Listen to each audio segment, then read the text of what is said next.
Once you have these in your prepper pantry, you're going to wonder how you ever lived without them. Hey guys, it's Jara with Wicked Prepared. Welcome back to the channel. Today we are talking meals in a jar.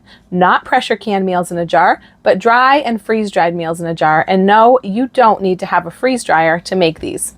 The reason these meals are so popular is because they combine the convenience of prepackaged meals with the homemade goodness of a meal you made from scratch. They're perfect for your prepper pantry because they're shelf stable for years. And when you're ready to eat them, all you have to do is add water, and you're going to be absolutely amazed at the kinds of meals you can get out of one simple jar with just a very brief cooking time. They're so much better for your mind, body, and soul than canned chilies and chunky soups, Spam, Kraft macaroni, Knorr noodles, and all those other typical prepper pantry foods that are full of goodness knows what. In today's video, I've got several yummy meals that are all going to be perfect autumn meals. Yes, it's still August and it's technically still summer for a little while longer, but September is right around the corner, which means back to school, harvest time, and cooler weather will be here before we know it. Now is the time to prepare our home and our pantry for fall and winter and everything that can come with them. Storms, power outages, or possibly even worse. These meals in a jar will help you be ready to feed yourself and your family no matter what. Simmering soups, stews, and chilies to warm your body and soul. And stay tuned to the end when I'll have a dessert in a jar to wrap up any meal. I'll also show you a few ways to adapt these meals for different family sizes and situations. All right, let's get started with our first meal. For all of these meals, we're going to want the usual suspects, which is going to be a quart-size wide mouth mason jar, a canning funnel to get everything into the jar more easily, and just some regular measuring utensils. You'll also want oxygen absorbers if you want these meals to last long term on your shelf. They can last for years and years, 5 to 10 years pretty much, depending on what's in them and how you store them. But you're going to want oxygen absorbers for that. I usually use 200 cc for a quart-sized jar meal. Let's get started. This meal is going to be an autumn harvest pork stew with all the classic flavors of autumn. The first ingredient in the autumn harvest pork stew is pulled pork. Now this is freeze-dried pulled pork. All of the meats, vegetables, fruits that I'm using are freeze-dried, and that's what gives this such a long shelf life and also makes it taste so amazing. I'm going to use a cup of the pulled pork. And my next ingredient is butternut squash. And this is actually super tasty to just munch on. So a cup of the butternut squash. And next I'm going to add my sauce ingredients because these are my bulkiest ingredients. And so the sauce, powders, and seasonings will filter down amongst these ingredients and it'll leave me more room in the jar for other things. So I'm starting with my velouté powder, which is basically a chicken gravy sauce powder. And I'm going to be using a half a cup of this. And this is how we get those to settle down. And next I'm going to use applesauce powder, and that's going to add to our stew as well. I'm going to use a quarter cup of the applesauce. And next for some seasonings. So we're going to be using chicken bouillon and some parsley, sage, rosemary, and thyme. Now who is singing that in their head? I'm going to use a tablespoon of dried parsley, 2 teaspoons of chicken bouillon, and I'm using a quarter teaspoon of each of these seasonings. Now these dials here, one click of the dial gives me a quarter teaspoon. What I'm using is actually ground sage and ground rosemary, so it's not the leaves or the crumbled leaves. I do have the leaf thyme instead of the ground. So I'm just going to open up the bottom here, and then I'm going to give it one click for a quarter teaspoon.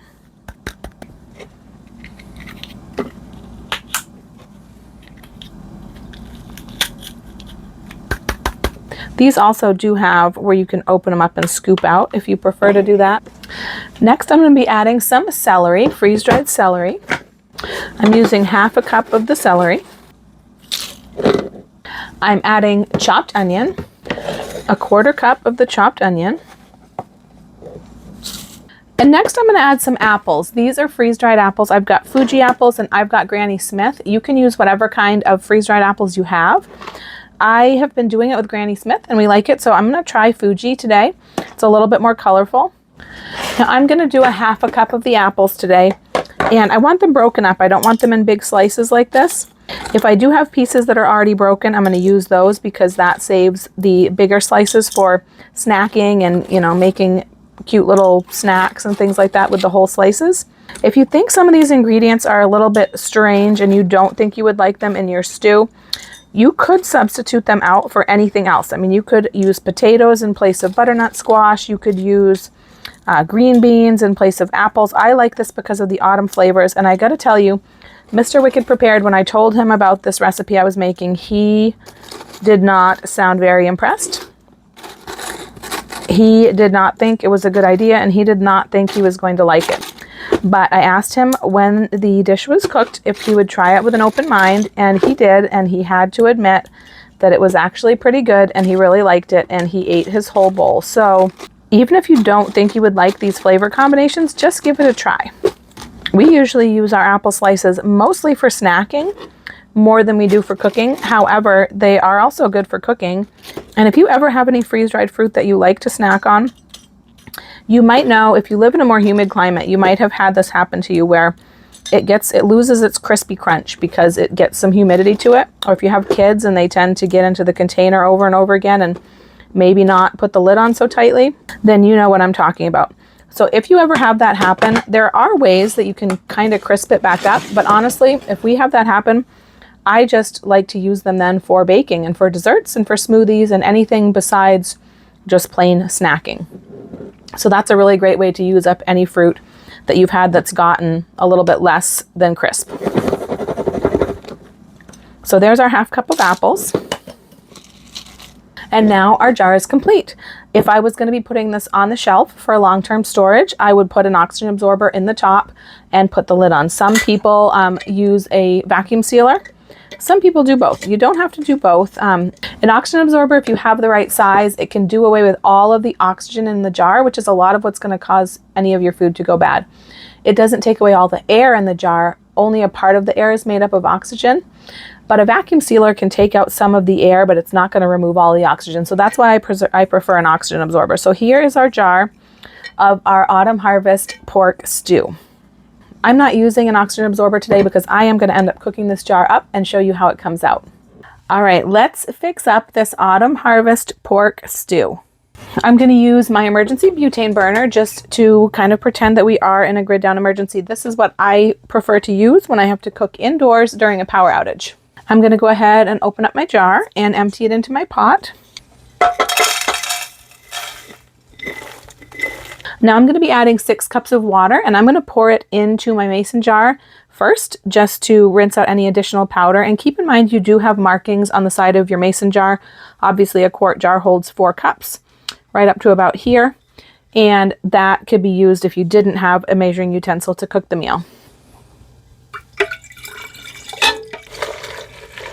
So there's my first 4 cups and my final 2 cups for a total of 6. I'm going to give this a stir just until everything's moistened, and then I'm going to add the heat. All right, that's pretty good. I'm going to turn the heat on, and I'm going to have it on high until this comes up to a boil.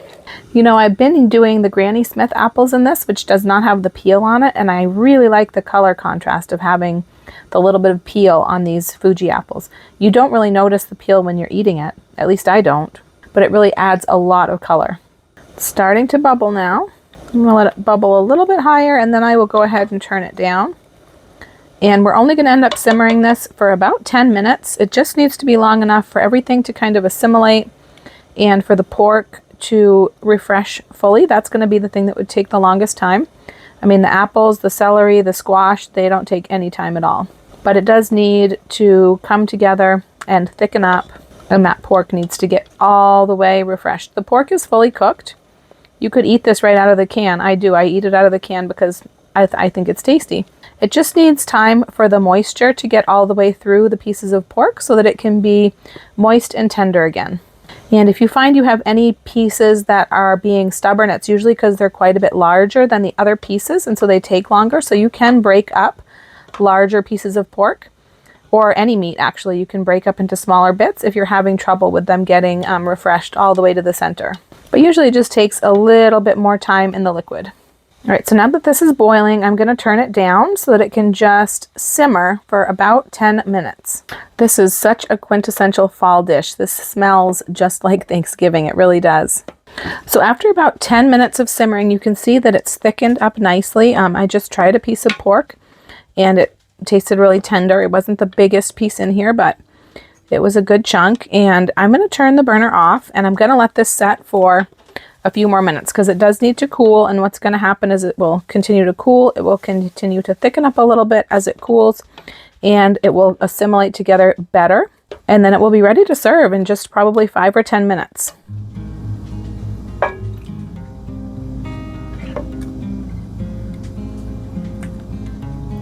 Look at how tasty that looks, and it smells amazing. I wish you could smell this. I am going to dig in and try it.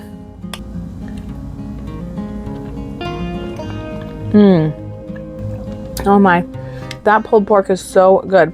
And I really love the way all these flavors come together. This is the perfect bowl of autumn flavors. This meal is going to be a beef stroganoff soup. And the first ingredient is going to be some noodles. These are egg noodles called dumplings. You can see they look like this. And they come in a bag like this. I will have links for these and all of my other ingredients that I use down in the description box below the video in case you have a hard time finding anything. But for the pasta, you could really use pretty much any type of pasta. I like these noodles, but you could use any kind of egg noodle and they would all work just as well. I'm going to add 1.5 cups of pasta. There's 1.5 cups. Now I'm going to start adding some of my powdered ingredients right now so that they can start filtering into all those spaces between the noodles. So first I'm going to add some Espagnole, which is like a sort of a beef gravy type of powder that's going to add beef flavor and a little bit of tomato flavor and some thickening to this soup so that it can be nice and thick and creamy. This is going to be it's going to add a lot to this dish. So I'm doing 1/2 cup of the Espagnole. And next I'm adding sour cream powder. And I'm going to do 1/2 cup of this as well. Get that all shaken down. And now I'm going to add my beef. So I'm adding some diced beef. This is freeze dried just like the pork and all the veggies. And I'm going to be using 3/4 cup of the diced beef. So there's 1/2 cup and 1/4 cup. Next I've got a few more seasonings to add. I'm going to be adding some chopped onion to this. 1/4 cup of chopped onion. Also some freeze dried chopped garlic. 1 tablespoon of the garlic. I'm also going to be adding some sherry wine powder. Now I got this from an online store called, I think it's called Calustians or something. I will put a link to where I found this. You probably could leave this out if you don't have it and don't want to order it. It does add to the flavor of the sauce, but you know, that's entirely up to you. I've been using this so much that I just ordered a much bigger bag of it that will last me for a while. But I'm using 1 tablespoon of the sherry wine powder. The other thing you could do is just add some sherry cooking wine when you're preparing the meal in place of some of the water. But I like to have my meals all complete so that the only thing I usually really have to add is water. I don't want to have to be looking for other ingredients because that's part of the beauty of these meals is that everything's there for you. Just grab it off the shelf, water added, and there you go. I'm going to be adding some beef bouillon to this. 2 teaspoons of beef bouillon. I'm also using some mushroom bouillon, or this is actually mushroom soup and seasoning base, basically mushroom bouillon. And I'm going to be adding 2 teaspoons of this as well.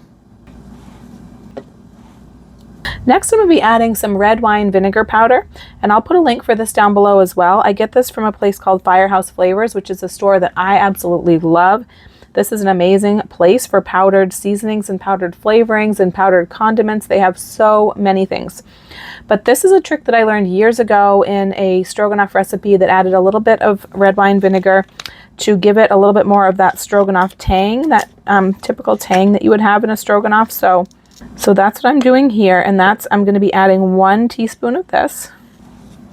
And I use red wine vinegar here, but I think if you have any other vinegar powder, it would probably work very similarly. Maybe you have a cider vinegar powder or something like that. I have a lot of vinegar powders. If you can't tell, I love powdered ingredients. So the final seasoning is going to be some thyme. I'm going to be adding a half a teaspoon of thyme. These are thyme leaves. And then of course I'm going to be adding mushrooms. This is our final ingredient. You've got to have mushrooms in stroganoff. And I'm going to be adding 3/4 of a cup. So there is a half a cup. If there's any really big pieces and you don't want them so big, you can just break them up like that to make them smaller. These freeze-dried mushrooms smell so good if you are a mushroom lover. And even if you're not, I have a friend who didn't like mushrooms, and that's why she started buying freeze-dried, because her husband liked them and she wanted to be able to add them just what she needed to his food and not have a lot of extra going bad.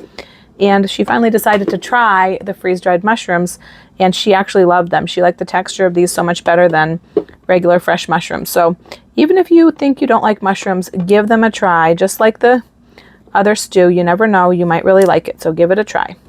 So there's our final 1/4 cup. And now this jar is also ready to seal. Just like the other one, if you wanted to put this on the shelf for the long term, use an oxygen absorber inside 200 cc's, and then add the lid and the label. Now let's fix up our beef stroganoff soup. I'm gonna go ahead and open my jar and empty it into the pot. And now I'm gonna add my water. It's gonna be 6 cups for this dish. And this is cold water. Unless otherwise instructed, I always begin my meals in a jar usually with cold water. I'm gonna give this a stir and get everything moistened. Don't worry too much if you have any clumps of powders, because that will melt away as the dish heats up. All right, so now I'm going to turn on my heat. I'm just going to put it to high so I can bring this up to a boil pretty rapidly. All right, so now that this is starting to boil, I'm going to give it a stir. I've been stirring this occasionally. I'm going to turn it down and just let it simmer basically until the pasta is cooked and the meat is tender. Now remember, this meat is all pre-cooked. It's already cooked. We're just really adding back in the water that was removed in the freeze drying process. So this is great because we don't have to deal with raw meat. We don't have to worry about contamination or about it being all the way cooked through. All we're basically trying to do is get it refreshed and make sure that the pastas are cooked. And this is an 8 to 10 minute pasta, so 8 to 10 minutes this should be done. I'm not covering any of these soups as I'm simmering them, soups and stews, because these are supposed to be thick, so this will help them thicken.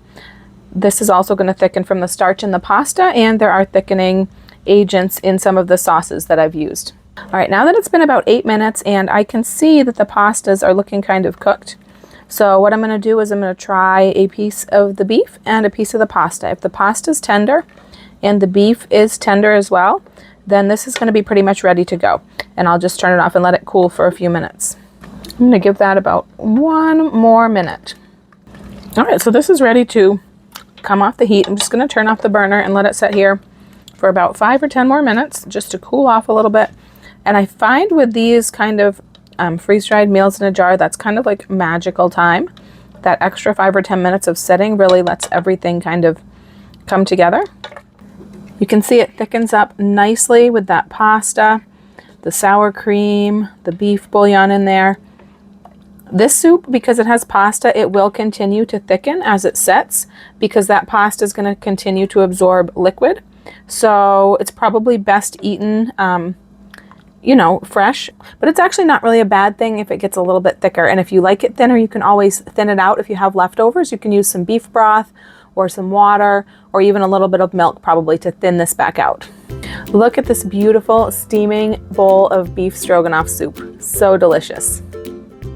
I love stroganoff. It's one of my favorite dishes, and making it into a soup gives me a whole nother way to enjoy it. I love this. This next meal is going to be a pork green chili over rice. And once again, for this dish, the first ingredient is going to be our pulled pork. I'm using a cup of the pulled pork. And next I'm going to be using some instant beans. Now these are instant pinto beans, but you really could use any instant bean that you wanted. I think the lighter colored beans go better in this than like a black bean or a kidney bean, but you could do any instant bean that you have on hand. Instant beans are beans that have been cooked and dehydrated so that they can cook really easily and quickly and not need all that soaking and extra cooking time that regular dry beans would need. So you definitely don't want to use plain dry beans in this. It will not cook the way that you need it to. But you can use any instant bean you want, whether you've purchased them, like I bought these in bulk. I will put my sources down below, or if you've dehydrated them yourself or freeze-dried some, whatever bean you want. These are instant pinto beans, 1 cup. Next, I'm gonna add a 1/4 cup of chopped onions. Next, I'm gonna add some of this seasoning right here. If you watch my hauls, you saw me pick this up. This was in my last haul. This is a Hatch Chili Verde taco seasoning and rub. And this has all of the flavors that I wanna add into this dish. It smells amazing and it makes this dish taste amazing. I'm gonna add a tablespoon of this seasoning. And I will say this is the tiniest bit spicy. It is mildly spicy, but it does have a little bit of spice. So if you don't like anything at all spicy at all, if you're very sensitive to that, you might want to cut down on this, play with the amounts, maybe use something else in its place. But I don't know what else would give this really good flavor. I'm going to also be adding Espanol to this dish. I'm going to add a 1/2 cup of Espanol. Looks like I'm going to have to open up a new can. Fortunately, I just ordered a case because this is on sale right now. If you're watching this video when it first comes out, I will put a link to a lot of these ingredients actually are on sale right now. And if you're watching this later on down the road, there's always something on sale. So we'll put a QR code on the screen so you can check and see what happens to be on sale right now. And we've got a whole bunch of recipes, a whole playlist on YouTube, a whole page on the internet that you can find recipes to use any ingredients. And next I'm gonna add some green chilies, diced green chilies. These chilies are not spicy. These are mild chilies, so don't worry about that. I'm adding a 1/2 cup of these chilies. And next we're gonna add the rice portion that this is gonna be served over. And since it doesn't all mix together, I'm gonna put the rice into a separate baggie. I don't do this often in my meals in a jar because I like it to be simple, but in this case, this is what I'm gonna do. So I have the fold top type of sandwich baggie because number one, I don't want the baggie to be taking up extra space in the jar, which if it had a stiff zipper, it would take up a little bit of extra space. It would be hard to fit in. And the other thing is, if we add an oxygen absorber and this is a Ziploc bag, the oxygen absorber wouldn't be able to, absorb any of the oxygen that's in with the rice. So if we have just a fold top baggie and it's not sealed up real tight, that will take care of that problem. I'm just gonna put this down inside my jar like this. And I'm going to put my funnel down in there. And I've just got some long grain white rice here. The reason I'm not using instant rice, because I often use instant rice when it's these meals in a jar, because instant rice obviously is a lot quicker to cook up. But you get a little bit more volume out of your regular rice than you do out of your instant rice. So I'm putting a cup of rice in this jar.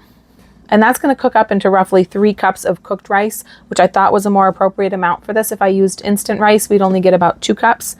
But if you want to use instant rice, you would just have to adjust your water amounts and the amounts of the seasonings that we're going to put into this. So I've got a cup of my long grain white rice. And in on top of the rice, I'm going to be adding a teaspoon of chicken bouillon. 2 teaspoons of lime juice powder. This is also from Firehouse Flavors. 1, 2, a 1/4 teaspoon of salt, and a tablespoon of freeze-dried cilantro. You don't have to be too careful with this. It won't matter if you get a little extra of the cilantro. One thing I will say about cilantro is that no matter how it's preserved, dehydrated, freeze-dried, if you put it in something you can, it never, ever, ever keeps that really unique flavor that cilantro has. So if you do have fresh cilantro and you are a cilantro lover, I would add fresh cilantro to this when you prepare it. You can add the freeze-dried in right now, and then you can always add the fresh in if you happen to have it when you fix the meal. But cilantro is just one of those things that never seems to translate the flavor when it's preserved. Not 100%.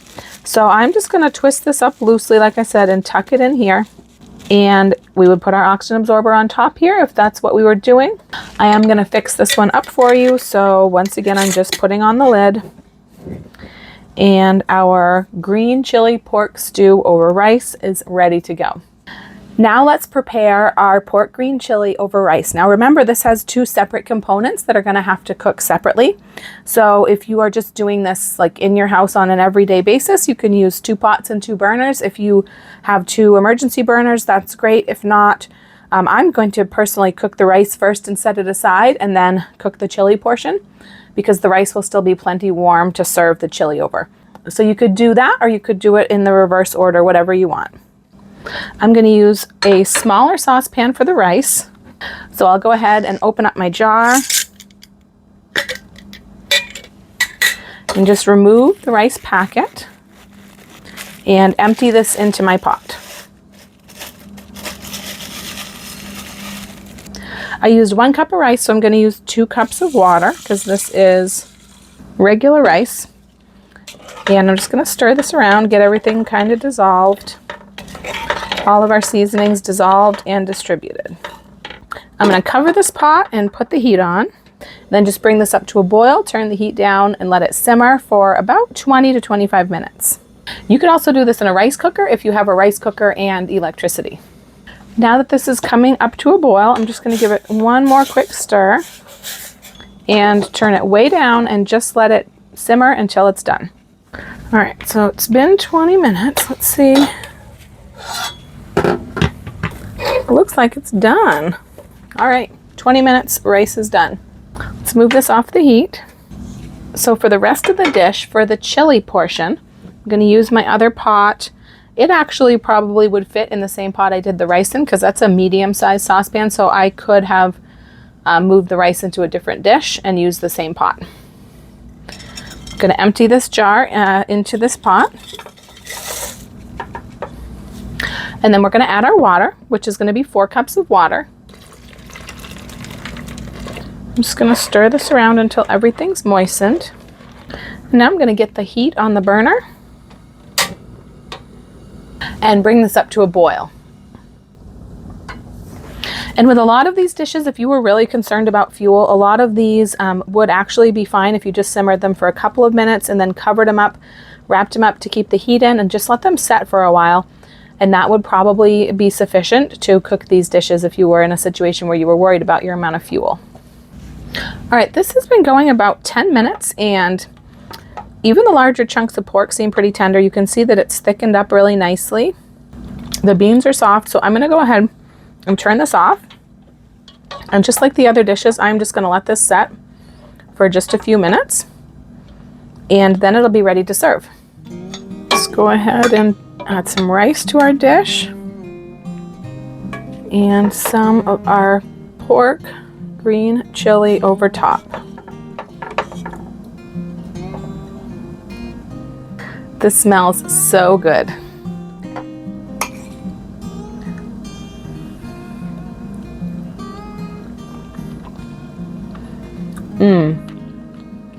This is delicious. A teeny bit spicy, but just enough to warm your mouth. It's really not too spicy at all with that rice added. This meal is going to be a cheesy chicken and vegetable chowder. I've got a clean funnel. I've got probably a dozen of these funnels because they're super inexpensive. They're less than $2 a piece, I think, or about $2. And sometimes if you're making these meals, it's just as quick and easy to line up, 6, 10, 12 jars and make a whole bunch all at once assembly line style. And in that case, I think the hardest part is moving the funnels. So I got a bunch of extra funnels. I do recommend with meals like this, though, that you always try the meal once, try a new recipe once, just to make sure it's something your family enjoys, because everyone's tastes are different. And then you can tweak it and make any changes you need to, more salt, less salt, adjust the seasoning, adjust the water amount. And once you know exactly how your family likes it, then you can make it up in bulk. The first ingredient in this chowder is going to be freeze-dried grilled chicken. This is a diced grilled chicken, and I'm going to use 3/4 of a cup.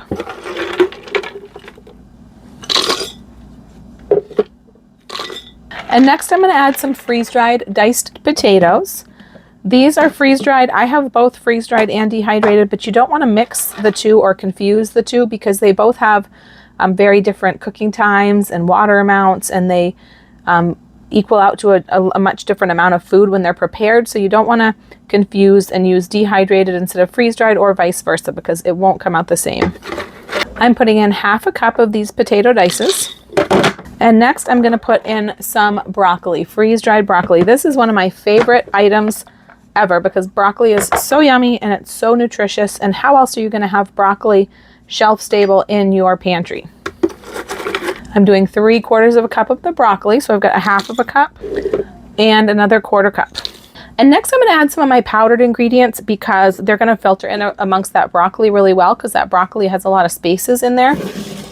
And the first ingredient I'm going to use is some instant milk.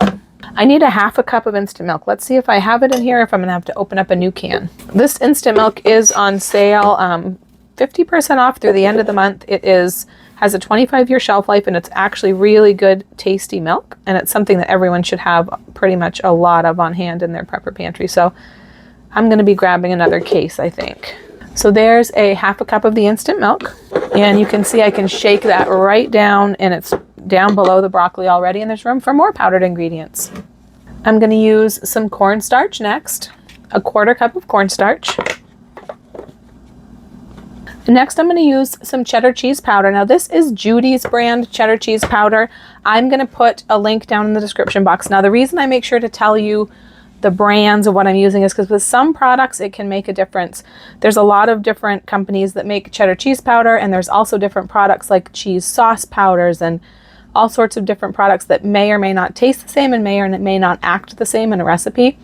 Another item where I've seen this to be really true is sour cream powder. I've used two brands. I've used Thrive Life and I've used Hoosier Hill Farms, and they are very different in taste. So they don't work interchangeably in recipes. If a recipe was developed with one, it's not going to taste the same with the other brand. That was when I realized I really need to let people know what brand I'm using, because you may or may not get the same results with different brands. So this is not a cheese sauce mix. This is just a cheddar cheese powder, and it's Judy's brand. That doesn't mean you can't use another brand, but I've not tried other brands of cheddar cheese powder really, so I don't know how they would compare in taste. It could be different, but it may not be. I mean, cheddar cheese is cheddar cheese. Next, I need 2 tablespoons of heavy cream powder. 2 tablespoons is the same as 1/8 of a cup. So if I have 1/8 of a cup, I use it. All right, so 1/8 of a cup of the heavy cream powder. And next, I also need 2 tablespoons or 1/8 of a cup of butter powder. Now, if you have made my bechamel sauce copycat, you could use 1 cup of that in place of the instant milk powder, the cornstarch, the heavy cream powder, and the butter powder. That combination. You would still need to use the cheddar cheese powder, but you could substitute 1 cup of bechamel for those other 4 ingredients. 2 teaspoons of chicken bouillon. And 2 teaspoons of this Kinder's The Blend. It says salt, pepper, and garlic, and I got it because that's such a common seasoning combination, salt, pepper, and garlic powder that goes in so many recipes. But I do think this is a little bit more than just salt, pepper, and garlic powder. But if you don't have this and you don't want to get it, you can just substitute some combination of salt, pepper, and garlic. However, I really recommend trying this because we have really fallen in love with it. It's great on grilled vegetables. It's great on really anything. So I'm putting in 2 teaspoons. They do have it right at Walmart, I believe, but I think I've been getting a better deal at Amazon. Now we're going to add some actual freeze-dried shredded cheddar cheese, a 1/4 cup of the shredded cheddar, some freeze-dried zucchini, a 1/2 cup of the zucchini, and then finally we're going to add some freeze-dried corn. We're going to fill the jar right up with corn. Probably 3/4 of a cup is all that will fit. If we could fit more, we will. There's our first 1/2 of a cup and a 1/4 cup. And that is pretty full. It leaves us just about enough space for an oxygen absorber. If you wanted, you could try to cram a few more veggies in there, a little bit more chicken, whatever you wanted. Anytime you have extra space in your jar, you can usually add extra things, especially things like vegetables and meats. They don't absorb a whole lot of water, so they're not going to really change the amount of water you need for the recipe. There is our jar of cheesy chicken and vegetable chowder. Now let's fix up our cheesy chicken and vegetable chowder. I'm just going to start by opening up the jar and emptying it into the pot. I'm going to be adding 6 cups of water, and I am going to start by pouring the water into my jar so I can get out the last bits of powders from the jar. So that's 4 cups, and then an additional 2 more cups. I am going to mix this all around until everything's moistened, and with this soup I am going to let it set with the cold water for about 10 minutes before I apply the heat. I sometimes do that when there's an ingredient in here that I want to start to refresh with the cold water before it gets heated, and that in this case is going to be the shredded cheddar cheese, because the cheese, it's real cheese and it really refreshes best with cold water, and it melts best when it's properly refreshed before it's added to the dish. So this is going to let that cheese kind of soak up some of this cold water before we start to heat the soup. So in 10 minutes or so, then I'm going to come back and apply the heat. And that means this is not going to take very long to cook at all, because all of the veggies are going to refresh very, very quickly. And the chicken is not terribly large pieces, it's small dices. So they're also going to become tender pretty quickly. All right, so it's been 10 minutes, which means this has all had enough time to sit in the cold water. I'm going to go ahead and turn on the heat. Going to put this on high and just let it come up to a boil, and then turn the heat down and simmer it. And this will only need about 5 to 10 minutes, and then it should be ready. I can see a lot of grill marks on this chicken. With this one, because it has a lot of dairy ingredients and those can tend to scorch, I am keeping the heat a little bit lower and being sure to stir it as it's heating. All right, I can see this starting to boil, so I am going to turn it down. We're starting to simmer. I'm going to turn it down as low as I can and just kind of stir it often as it simmers for about 5 minutes, and then I will taste test a few things and make sure that everything has gotten tender as it should, and then it'll be ready to eat. It has not even been 5 minutes. It's been about 2.5 minutes, and I just tasted a piece of chicken and it feels pretty tender. So I'm going to go ahead and turn this off, and I am just going to let this set about 5 or 10 minutes to kind of cool down and thicken up and come together, and then it's going to be ready to serve. We don't want to overcook this one. Okay, our soup is ready to serve.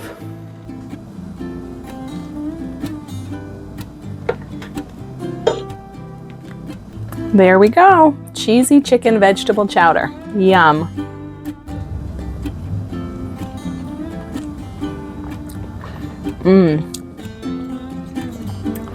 That is really, really tasty. Thick and cheesy and full of veggies. Look at that. So yummy. All right, I promised you a dessert, and for our dessert, we're going to do a quick and easy cinnamon apple snack cake. We're starting off with 1 1/4 cups of flour, so there's 1 cup. Remember, when you're measuring your flour, if you don't weigh it, weighing your flour is the most accurate way to measure it, because depending on how packed into the measuring cup it is, it can be very different amounts.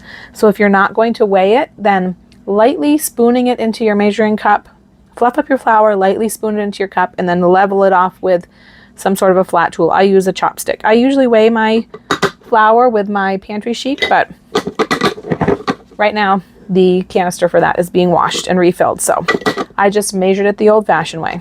Next, we're going to add some baking powder, a teaspoon of baking powder. I like to pass baking powder and baking soda through a little wire mesh strainer just to make sure there's no clumps. That's a pretty new canister that was just opened, so it's probably not going to have clumps, but you never know, so just in case. Next, I'm going to add some brown sugar. Now, this is granulated brown sugar, which is what I typically use when I do meals in a jar. You can see that it flows. It's not moist and sticky like regular brown sugar, which I think is better for meals in a jar because I don't want to add that moisture in there. So I'm using 1 cup. I'm just using a 1/2 cup twice because I have a hard time measuring 1 cup in this container. Next, I'm going to add some scrambled egg powder. 1 egg's worth, which is 2 tablespoons or 1/8 cup. 1/4 cup of butter powder. Next, I'm going to add a teaspoon of vanilla powder, a teaspoon of cinnamon, 1/4 teaspoon of nutmeg, and 1/4 teaspoon of salt.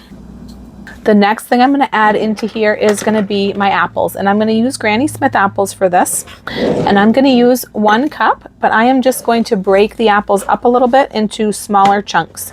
Now, you could do this with your fingers, or you could do this with a knife on a board. I tend to look for the ones that are already broken up first so I can save the nicer slices for other projects and just for snacks. All right, so now that we've got a cup of apples, I'm going to go ahead and add these to the jar, which is going to make it pretty full, but we've got one more thing to add. For the final touch, I have another one of these fold-top sandwich bags, and I'm going to add 2 tablespoons of white sugar, and I'm going to add 1 1/2 teaspoons of cinnamon. And I am just gonna mix this up right in the bag. And I'm just gonna add this right on the top of the jar. That's gonna be our topping for the snack cake. Go ahead and put a lid on it, and this one is ready to go. All right, so now let's see how we're gonna put together this cinnamon apple snack cake. I've got a bowl, and I've also got an 8-inch square pan that I've sprayed with some cooking spray. I'm gonna start by opening up our jar and just taking out the little baggie of topping. Set that aside. And I'm just going to empty the rest of the jar into a mixing bowl. I'm going to scrape out any additional powder from the bottom of my jar. And I'm just going to first start by mixing and tossing all of these ingredients so that everything can be well distributed and blended together. This is just the dry ingredients. And now I'm just going to carefully mix in my water. It does not take a whole lot of water. It's going to be about 2/3 of a cup. I'm just going to add this slowly, so if I don't quite need it all, I don't have to add it. Now we're looking for, it's a pretty thick batter, so it's maybe kind of like the consistency of a brownie batter. And keep in mind when you're doing dry baking mixes like these, the amount of water can actually play a big part in how they turn out. And every time I'm doing bread mixes and things like that, if I vary the amount of water, I get a very different result. It can make it a lot different texture in the final product. And if you are using someone's mix recipe and you feel like your results are not coming out the same way that theirs did, then there's a good chance it could be something to do with the moisture. If it's more humid where you live even, or there's just more humidity in the air, or your ingredients maybe had a little bit more moisture in them, if they had soaked up some humidity from the air, there can be a lot of factors. I am going to put just a bit more water, so it's probably going to be more like 3/4 of a cup because it does need to be a little more moist than this. So that was about 1 more tablespoon, and this looks pretty good. You can see it's still quite thick. It's a little bit thinner than a cookie dough. It's more maybe like a brownie batter. I'm going to go ahead and spread this in the pan. All right, I've got the batter all spread in the pan. And now we're just going to add our cinnamon sugar topping. All right, now this is ready to go into a 350-degree oven. It's going to take about 25 to 30 minutes. Okay, our apple snack cake is out of the oven. It was about 25. I think I let mine go about 28 minutes. You got to be careful with this cake because the last time I made this, feeling the top, I was sure it was done at 20 minutes. And I was taking it out, but I decided, I even stuck a tester in, a toothpick, and then I decided to take it out and use a knife and cut into the middle a little bit more, and it was still gooey in the middle, like too gooey. So this does need to go probably at least the 25 or a little bit more longer, and check it. And I have always this spot over here, and I realized tonight it's because I'm going a little too overzealous with the cooking spray. And so it's pooling in the bottom, and when I spread the batter, it's getting pushed into one corner, so it's putting extra oil on the topping there, but it's fine. You don't even notice it when you eat it. So I'm going to let this cool, and then it'll be ready to dig into. And our cinnamon apple snack cake did not even make it through its cooling period. When you've got teenagers in the house, that tends to happen. So let's just cut into our snack cake. You can eat this warm. You don't have to let it cool all the way. You can even warm it up in the microwave or some other way after it's been cooled if you want to have it like that. So here is our cinnamon apple snack cake with a crunchy cinnamon sugar topping. Depending on when you're watching this video, a lot of the ingredients that I used to make these meals are on sale. There's a huge back to school blowout sale on freeze-dried food that's going on through Monday, August 26th. And some of those items are also August specials that are going to be marked down through the end of the month. But no matter when you're watching, there's always something on sale.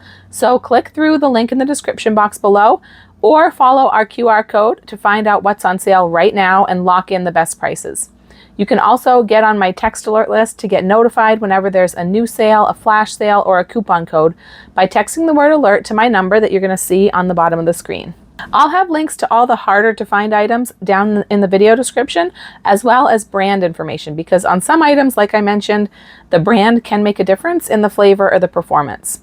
If you're watching this video, I'm assuming that either you love freeze-dried food or you're at least curious about freeze-dried food, how to use it, what all the benefits are, and why everyone is so crazy about it. There's a couple of events happening next month that are completely free learning events where you can learn all about freeze-dried food and how to use it. The events in September are going to be in American Fork, Utah, and Philadelphia, Pennsylvania. We are going to be attending both of these events, and we're looking forward to meeting some of our viewers and subscribers there. There's going to be free lunch provided, and there's even going to be free giveaways of freeze-dried food products and some other things. If you live near either of those locations, or if you're going to be traveling near there in September, we would love to meet you there. You can text Utah or Philly to my number that I'm going to put down here on the screen for more details about the events. I hope you and your family enjoy these new additions to your Meal in a Jar recipe collection. If you make these recipes, I would love to see pictures of your jars or the prepared meals or both. Come join my Facebook group, Jara's Meals in Jars, and share your pictures of these meals or any other meals in a jar or meals in a bag that you do. A little more information about these meals. We typically get 3 to 4 servings out of a quart-size jar meal. Of course, that can vary depending on things like the appetite of the people you're serving and what you're serving alongside of it. If you serve some bread with these meals, for instance, it's going to fill more bellies, which reminds me, we do have Just Add Water jar recipes for French bread, no yeast dinner rolls, and cornbread. I will be releasing a biscuit in a jar recipe soon as well. But 3 to 4 servings from a quart jar meal seems pretty typical. If you're a single person or a family of 2 and you don't want to worry about leftovers, you can divide these recipes in half and put them in pint jars. I've even divided them in thirds or quarters before for single servings for my teenagers. I've even put a quarter recipe into a pint jar, which leaves room for the water to be added to the jar, and I've cooked those meals right in the jar in a mason jar warmer. On the flip side, if you have a bigger family, you could double the recipe and you could do those in half-gallon jars, but I think it's just as easy to do quarts and just grab 2 when you need to serve more people. Some people like to use Mylar bags to hold these meals instead of glass jars. This can be ideal for people who worry about breakage, like maybe you're in earthquake country, for instance, people who are going to be traveling with these meals or taking them camping or hiking. Also, people who have limited storage space can sometimes find room for pouches more easily than jars. There's so many different options with these meals. If you made it all the way to the end of the video, leave me an apple emoji down in the comments, and I'll put another video right up here for you to check out next that I think you'll enjoy. I'm Jara with Wicked Prepared. Survive today, thrive tomorrow. We'll see you next time.